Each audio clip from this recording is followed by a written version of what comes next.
This is going to be a video tutorial on how to view your applied jobs on the LinkedIn app using an iPhone. Let me jump over to my phone here. I have my phone opened up now and I am on the LinkedIn app.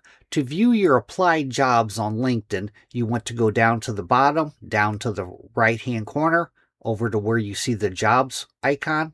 Tap on Jobs. And then at the top up here, you want to tap on Job Tracker. And then under the job tracker, right down here, you have a little drop-down menu. As you can see, it's showing my saved jobs right now.